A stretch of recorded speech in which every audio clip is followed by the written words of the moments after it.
Glória a Deus. Olha só, gente, que elegância. Muito obrigado por essa água. O pessoal ficou olhando muito, derrubou. Vocês estão com sede, né? O pessoal está com sede também. Amém? Abra a palavra do Senhor em Mateus, capítulo 14. Gostaria de pedir que nesse momento a igreja se colocasse de pé para nós lermos a palavra do Senhor. Amém?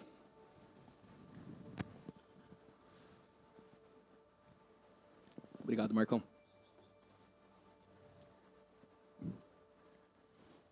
Eu tenho orado a respeito de algumas coisas. E uma das coisas que eu quero restaurar dentro da casa do Pai é a leitura de pé. Pastor, por quê? Porque quando nós vamos ler a palavra do Senhor, é o Senhor falando. Estou arrepiado só de falar isso.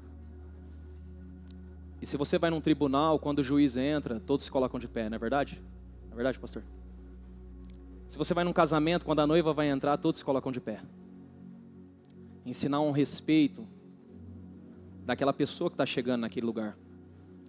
E às vezes por uma comodidade ou por uma questão de conforto, a gente vai deixando, o texto é grande, e a gente pede para as pessoas ficarem assentadas mesmo, mas eu queria, em nome de Jesus, instituir isso hoje na casa do Pai. Nós sempre vamos ler a palavra de pé, amém? Em reverência ao nome do Senhor, honrando aquele que vai falar nessa casa, dizendo que o Senhor é digno, santo e poderoso, em nome de Jesus. Mateus capítulo 14, verso de número 22, nós vamos ler até o verso de número 26. Após nós orarmos, você pode se assentar, tá bom? Diz assim a palavra do Senhor: logo em seguida, Jesus insistiu com os discípulos que entrassem no barco e fossem adiante dele para o outro lado. Repita comigo, para o outro lado. Mais uma vez, para o outro lado. Enquanto ele despedia a multidão, tendo despedido a multidão, subiu sozinho ao monte para orar. Ao anoitecer, ele estava ali sozinho, mas o barco já estava a considerável distância de terra, fustigado pelas ondas, porque o vento soprava em sentido contrário. Alta madrugada, Jesus dirigiu-se a eles, andando sobre o lago. Quando viram andando sobre o lago, ficaram aterrorizados e disseram: é um fantasma, e gritaram de medo. Senhor, em nome de Jesus, nós estamos diante da Tua palavra, Pai. Essa palavra ela já foi lida diversas vezes, em diversas igrejas, em diversos locais. Pode ser que ela esteja sendo pregada em outros lugares agora, nesse exato momento. Mas nós sabemos que a revelação que o Senhor traz para cada igreja é uma revelação para aquele momento, para aquele povo. E eu te peço, Deus, existe uma palavra liberada para essa igreja, para esse povo. Então fale conosco, Pai. Fale conosco nesse momento, que nós possamos ouvir a Tua voz de uma forma poderosa. Em nome de Jesus, amém, amém. Pode se assentar.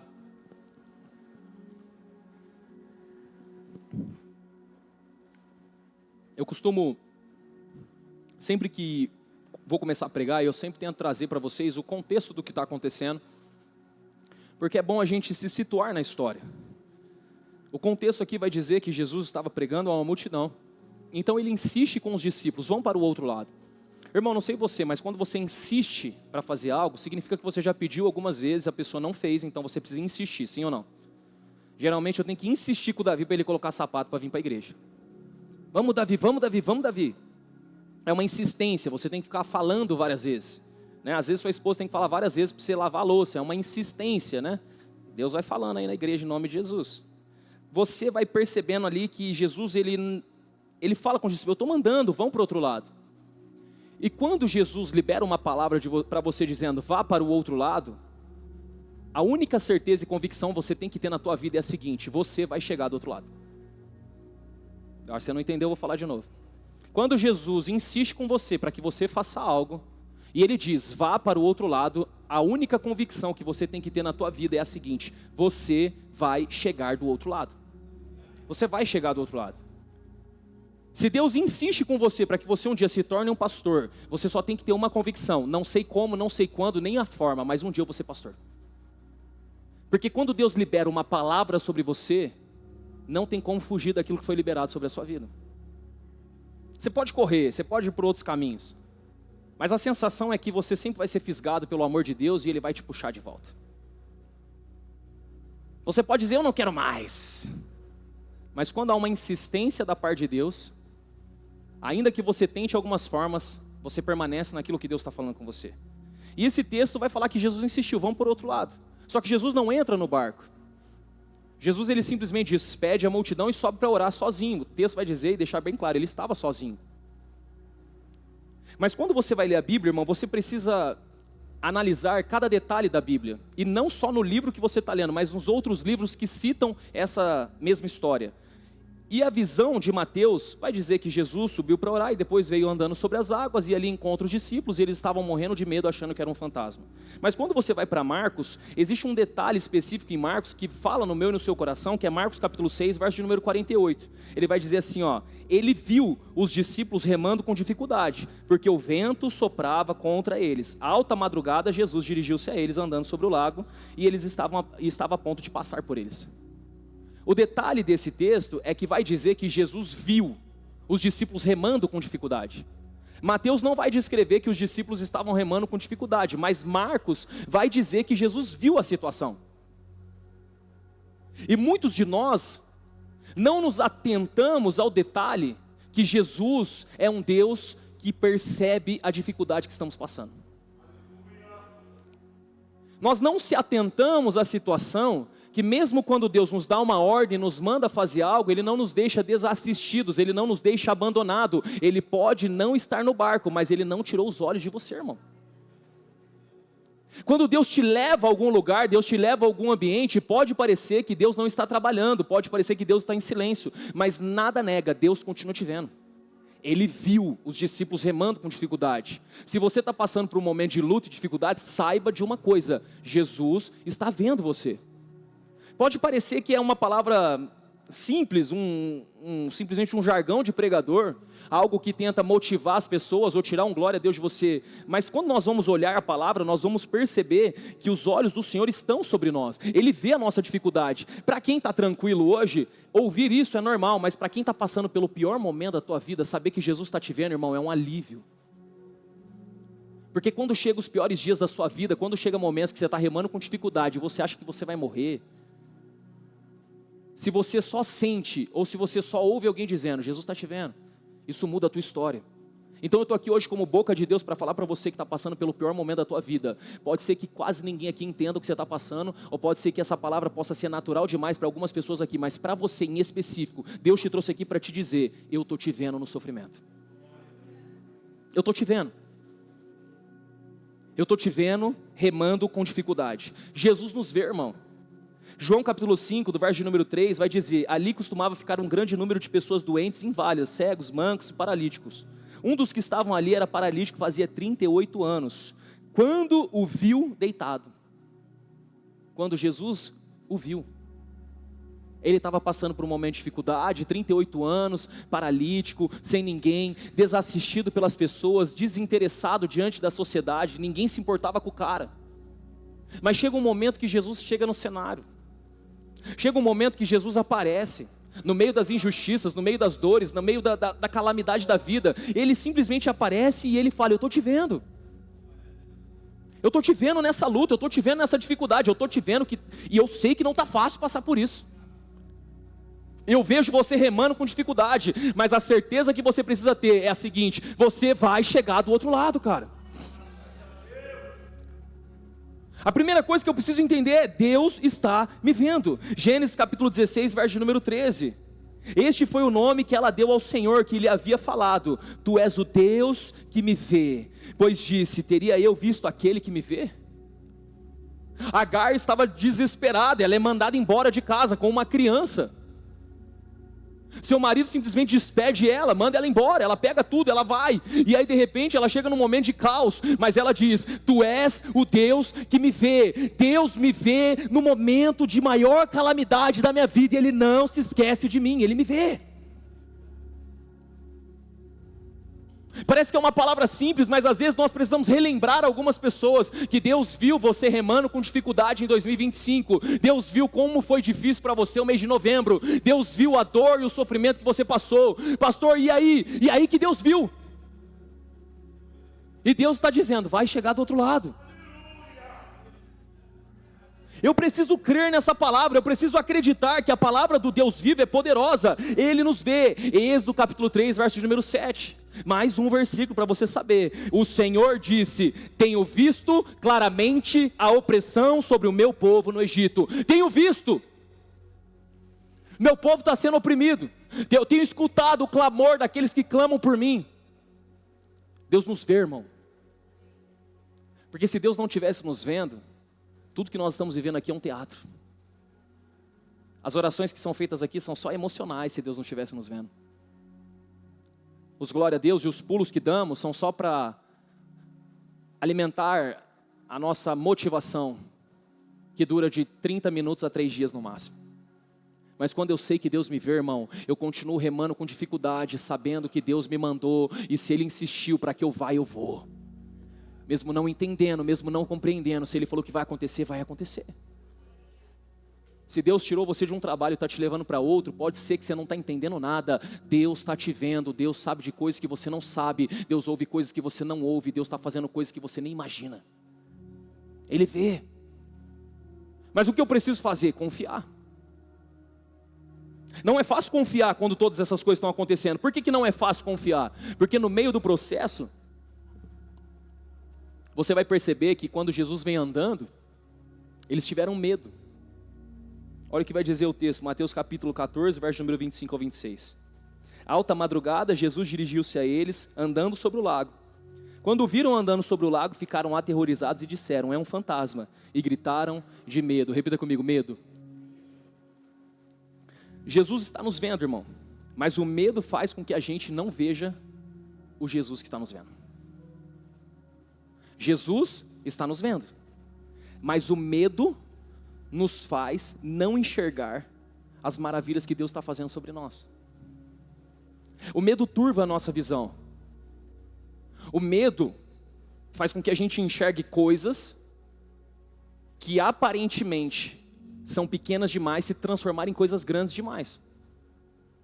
O medo faz você olhar para a situação que você está vivendo financeiramente e te faz acreditar que aquilo lá é a pior coisa que está acontecendo. O medo não te deixa entender que às vezes aquele é o melhor tratamento que Deus está fazendo na tua vida, porque Deus está ampliando algo dentro da tua casa, dentro da tua história. Mas o medo, ele bagunça a nossa vida. Por que o medo bagunça a nossa vida? Porque o medo altera a nossa visão de quem Deus é. A primeira coisa, quando eles veem Jesus, eles dizem assim, é um fantasma. Irmão, eles andavam com Jesus, eles conheciam Jesus, eles sabiam quem era Jesus, mas o medo fez com que eles vissem o Rei dos Reis, Senhor dos Senhores, como um fantasma. Distorceu a visão deles.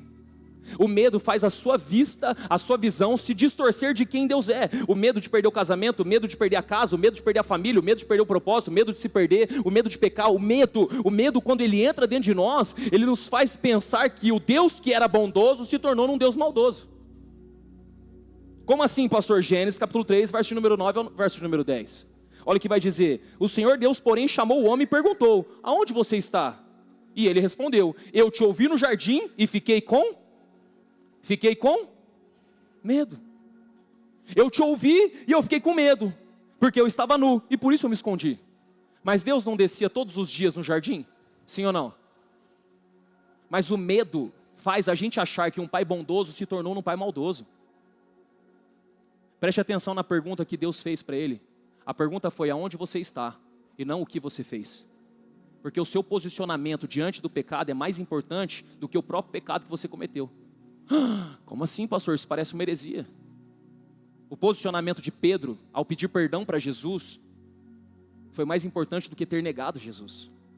E se Judas não tivesse se matado e também tivesse ido pedir perdão para Jesus, quantos creem que Jesus teria perdoado ele? Mas quando eu estou com medo, a minha visão sobre quem Deus é distorcida. É por isso que quando você peca, você quer parar de vir na igreja. Porque o medo de ser julgado distorce a sua visão de um Deus amoroso. E aí você traz uma palavra para você, eu não sou digno. Aí eu te faço uma pergunta, quem é digno nesse lugar? Quem aqui é digno? Quem aqui pode fazer alguma coisa? João, quando ele está lá na ilha de Patmos, ele olha e fala assim, quem é digno de abrir os selos do livro? Quem pode fazer isso? E ele chorava demais, porque não se foi encontrado ninguém digno de abrir o livro. Mas eu vi aquele que veio da tribo de Judá, a raiz de Jessé, o Rei dos Reis, o Senhor dos Senhores, só ele é digno, irmão. Nessa casa só tem um digno, Senhor dos Senhores. Jesus é o único digno. Mas o medo te faz, diante de uma situação de pecado, o medo distorce a visão de quem Deus é, e nós começamos a olhar Deus de uma outra forma. Quem está entendendo o que eu estou pregando? Irmão, só isso aqui que eu estou falando é muito importante para a sua vida. Só esse ponto que eu falei agora pode libertar você de uma prisão que o diabo está colocando há anos na sua cabeça. Porque lá atrás você pecou, porque você fez alguma coisa, porque você pecou hoje. Preste atenção numa coisa. O pecado é um grande problema? Sim, ele é um grande problema. O pecado é terrível. Nós devemos evitar o pecado, nós devemos fugir da aparência do mal. Mas a sua posição diante do erro é mais importante. Porque quando você se posiciona e diz assim, eu errei, o perdão de Deus e a graça de Deus desce sobre você. O sangue de Jesus tem poder para restaurar a sua vida. É por isso que Deus vai falar, aonde você está? Que você não está no lugar posicionado que a gente se encontrava todos os dias. Deus poderia olhar para ele e falar assim, o que é que você fez, cara? O que foi que você fez? Eu não acredito que você fez isso, eu não acredito que você comeu do fruto. O que foi que você fez? Deus não olhou para o pecado de comer o fruto. Deus olhou para o lugar que ele deveria estar e não estava mais ali. Deixa eu te falar uma coisa, irmão. Está passando pelo pior momento da tua vida, está passando por um tempo de medo, tempo nebuloso. Não sai do teu lugar. Porque todas as vezes que Deus descer, Ele vai te procurar no teu lugar. Ele não vai procurar suas atitudes. Ele vai falar onde você está, não o que você fez. Quem está entendendo o que eu estou pregando aqui? É por isso que eu posso estar destruído, posso estar mal, posso estar bagaceira. Eu não saio do meu lugar, eu não saio da minha posição. Eu permaneço ali todos os dias. Mesmo quando eu não vejo, mesmo quando eu não sinto. Meu Deus está trabalhando. O medo distorce a nossa visão de quem Deus é. Eles se esconderam. Eles se esconderam porque tiveram medo. Eles viram Jesus e acharam que era um fantasma. O medo, ele altera a sua visão em relação ao destino da tua vida. Quando o medo entra dentro do teu coração, Mateus capítulo 14, verso número 30, mas quando reparou no vento, ficou com medo, e começando a afundar, gritou, Senhor, salva-me.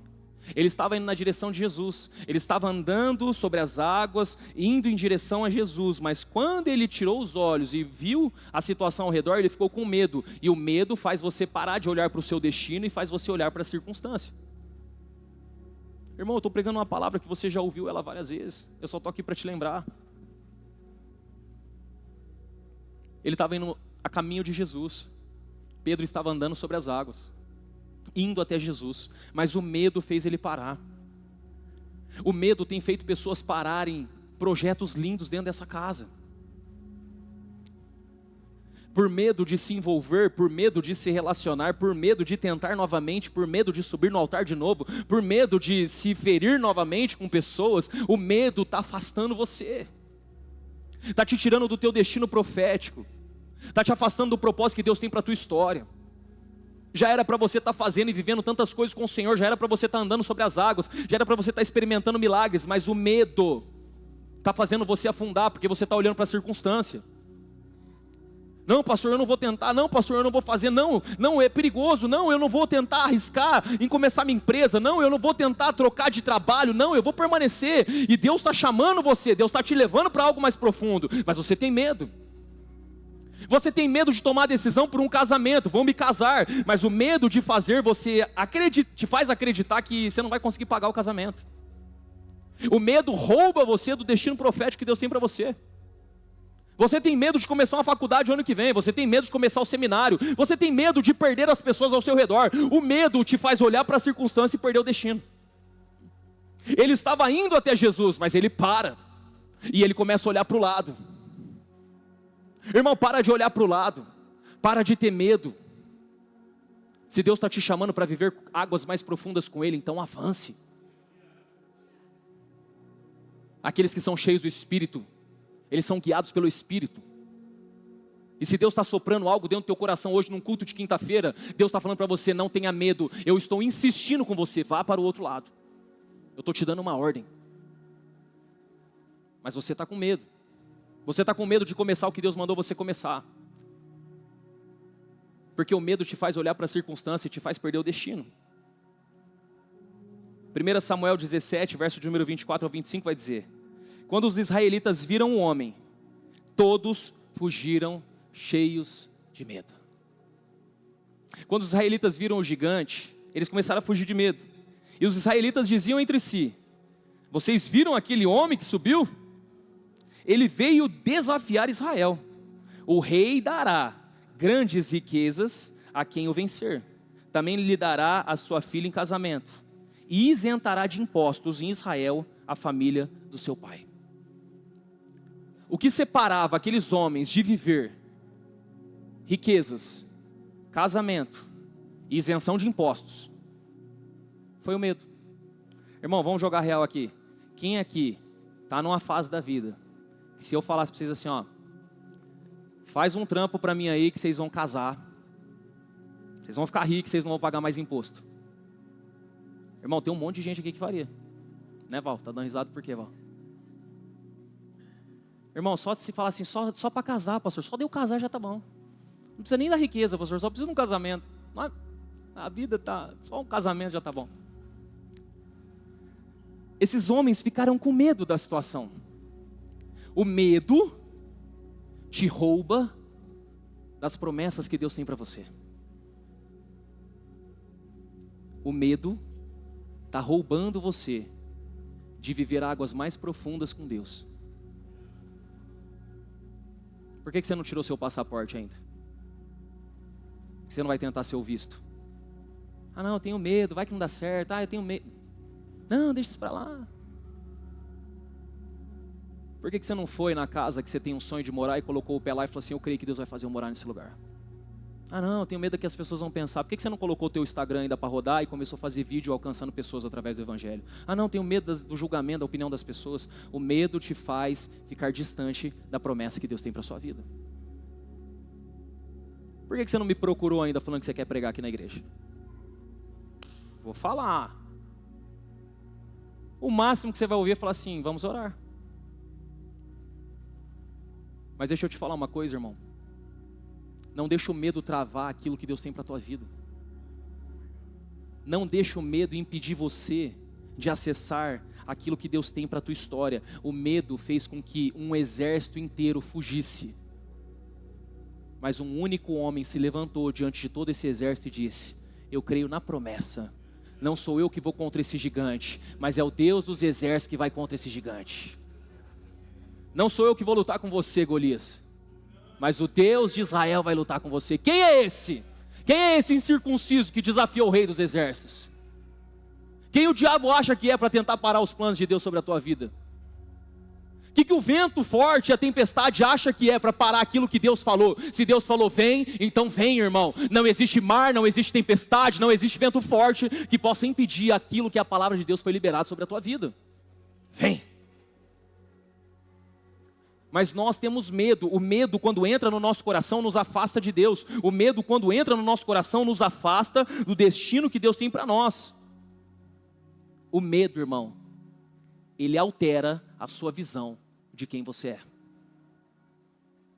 Um dia eu estava em casa, e eu estava na cozinha comendo escondido. Quem já fez isso? Já fizeram, né? Porque assim, irmão, dá licença, vou ter que falar, né? Porque não tem como não falar, mas o pai está mais magro, né? 2 dígitos. Só que, num processo que você está ali, qualquer coisa que eu comia, a Bruna e a Bianca falavam assim, nossa, tá comendo? Irmão, parece que você é um ET, tipo, você parece, nossa. Aí então tinha momentos que eu queria comer, eu comia escondido, para elas não ficarem falando na minha cabeça. E um dia eu estava lá comendo escondido, eu ouvi um grito no quarto da Bianca, um grito, irmão, que assim, o meu coração quase saiu para fora, quase que eu morri. Assim, foi a pior sensação do mundo, velho. Um susto. E eu falei, mano, o que aconteceu? Alguém invadiu. E, último andar, eu falei assim, alguém invadiu, alguém entrou em casa. Eu estava comendo distraído, eu não vi. Entrou um ladrão, eu comecei a ficar desesperado. E eu só falei, o que aconteceu, pelo amor de Deus? Uma barata.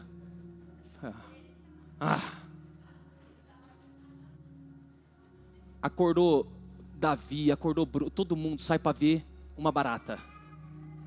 Uma barata. Porque o medo distorce a realidade de quem você é. Pergunta simples de Enem: quem é maior, a Bianca ou a barata? Não é possível. Uma pergunta simples: quem é maior, a Bianca ou uma barata? Não é possível, irmão. Aquela barata parecia um gigante diante dela. E ela sai correndo e pior, vou te falar aqui, vou abrir meu coração. Eu entrei para matar a barata. Só que a barata era voadora. Então, mas eu tive que fingir postura. Entrei lá, pá. Na hora que eu entro para matar a barata quer fazer o quê? Voar. Quando a barata começa a voar, elas fecharam a porta e deixaram eu lá dentro, saíram correndo. Irmão, era eu e o gigante lá dentro. Eu só sei que eu peguei o chinelo, pá, bate daqui, enrosca na cortina, balança a cortina, corre um pouco, a barata vai, se pá. Matei a barata. Barata desse tamanho, pastor, era filhote. Certeza. O medo, ele distorce a realidade de quem você é. Olha o que vai dizer aqui em Números 13, do 31 ao 33. Os homens que tinham ido com ele, porém, disseram: não podemos atacar aquele povo, é mais forte do que nós. Eles espalharam entre os israelitas um relatório negativo acerca da terra que haviam espiado. Disseram: a terra que percorremos para espiar devora os que nela vivem. Todos que vimos são de grande estatura. Vimos também os nefilins, isto é, os anaquins, diante de quem parecíamos gafanhotos aos nossos olhos e aos olhos deles. Deus libera uma palavra sobre Moisés dizendo: eu vou dar a terra prometida a vocês. Existe uma terra que mana leite e mel, algo de bom, algo maravilhoso, é de vocês. Vão lá, tomem posse da terra. Moisés separa 12 homens e envia esses 12 homens para conhecerem a terra. Quando esses homens chegam lá, o medo que tinha dentro deles fez com que eles olhassem para as pessoas que estavam ali e pensassem: nós somos como gafanhotos aos nossos próprios olhos. Os meus olhos estão me fazendo acreditar que eu sou pequeno demais. O medo está fazendo você acreditar que você é pequeno demais, irmão.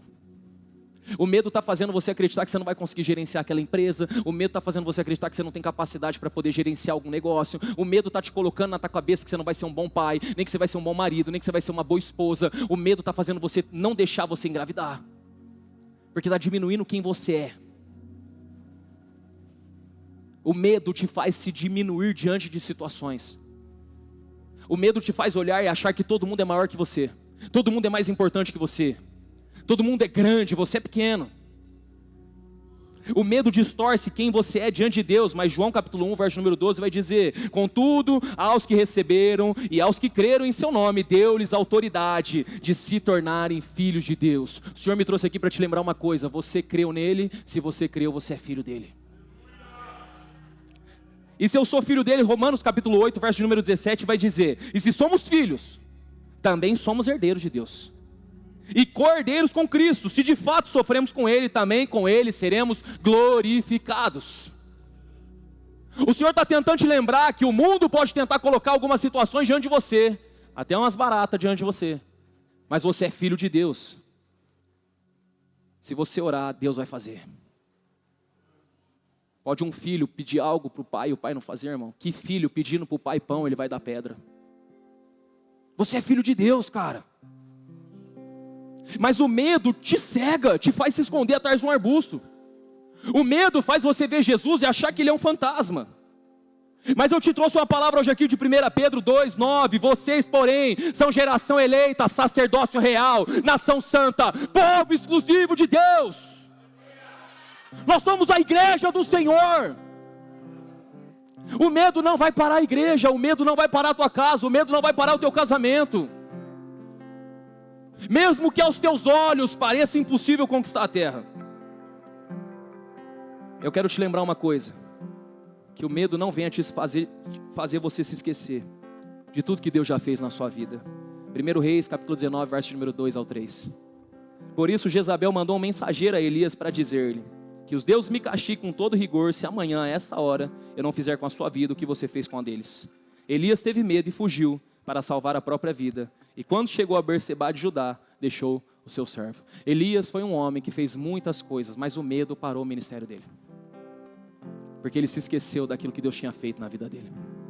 Não deixe o medo te fazer esquecer de todas as promessas. Não deixe o medo te fazer se esquecer de que o sonho de Deus ainda não morreu. Irmão, não se esqueça da palavra que você recebeu. Você vai chegar do outro lado. O medo tem parado a vida de muita gente aqui. Medo de avançar, medo de crescer, medo de prosperar, medo da opinião dos outros, medo do que vão dizer, medo de não conseguir, medo de fracassar. Mas uma coisa é certa, irmão, não muda a rota não. Não sai da posição que Deus te chamou. Eu sei que dá medo, eu sei que assusta. Mas nessa noite o Senhor está dizendo para você, o medo não vai parar você. Eu quero liberar a última palavra sobre você, eu quero orar com você. 1 João capítulo 4, verso número 18. Vai dizer assim: no amor não há medo. Pelo contrário, o perfeito amor expulsa o medo. Porque o medo implica castigo. Aquele que tem medo não está aperfeiçoado no amor. A minha oração nessa noite é que se você está com medo, o próprio amor vai até você hoje. Ele vai te abraçar e Ele vai dizer: não tenha medo.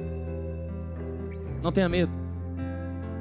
O próprio amor foi andando até Pedro, na beira da praia, preparou pães, peixes na brasa. Olhou nos olhos dele e disse assim: tu me amas? Então não tenha medo, apacenta as minhas ovelhas. Eu não te olho pelo teu pecado, eu te olho pela posição que eu te chamei. Se coloque de pé.